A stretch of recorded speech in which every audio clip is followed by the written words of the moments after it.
Apply చేసుకున్న వాళ్ళు 5-6 ఏళ్ళో ముందో లేదా 10 ఏళ్ళ ముందో అప్లై చేసుకున్న వాళ్ళకి దిక్కులేదనమాట గ్రీన్ కార్డు.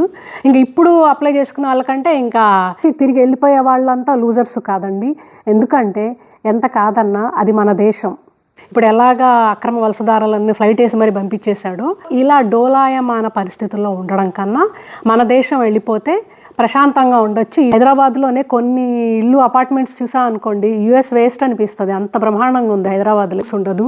ఇంకా అలాంటప్పుడు ఇక్కడ ఉండడం కన్నా ఇండియా వెళ్తే వైఫ్ అండ్ హస్బెండ్ ఇద్దరు జాబ్ చేసుకోవచ్చు కదా అనే ఇంటెన్షన్తో కూడా వెళ్ళిపోయిన వాళ్ళు ఉంటారు.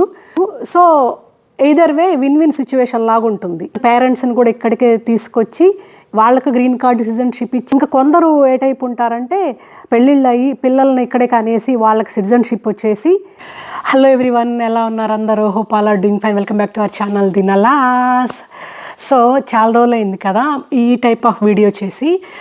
కైండ్ ఆఫ్ ఇన్ఫర్మేటివ్ అనుకోవచ్చు, లేకుండా అంటే కరెంట్ అఫైర్స్ అనుకోవచ్చు. సో మీరు ఆల్రెడీ తమిళలో చూసారు కదా, రిటర్న్ టు ఇండియా ఇప్పుడు అవసరమా అని. అమెరికాకి కొత్తగా పెద్ద ఆయన వచ్చిన తర్వాత చాలా మార్పులు జరుగుతున్నాయి కదా.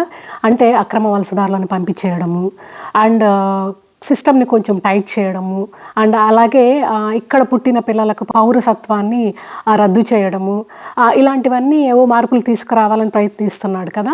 సో ఈ నేపథ్యంలో నాకు కూడా చాలామంది మెసేజెస్ పెడుతున్నారు, ఇక్కడికి రావడం సరైందేనా ఈ సమయంలో అని, ఇండియా నుంచి ఇక్కడికి రావడం, అలాగే ఇక్కడ ఉన్న వాళ్ళకి ఇక్కడ ఉండడం సరైందేనా, తిరిగి వెళ్ళిపోతే మేలా, అంటే return to India is a good ఆప్షనా అని కూడా నన్ను చాలామంది అడిగారు. అందుకనే ఈ వీడియో చేస్తున్నాను.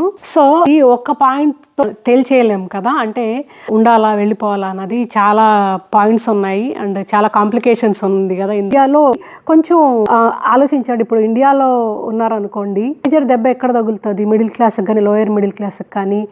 ఒకటి ఎడ్యుకేషను, 2 హాస్పిటల్ అనమాట.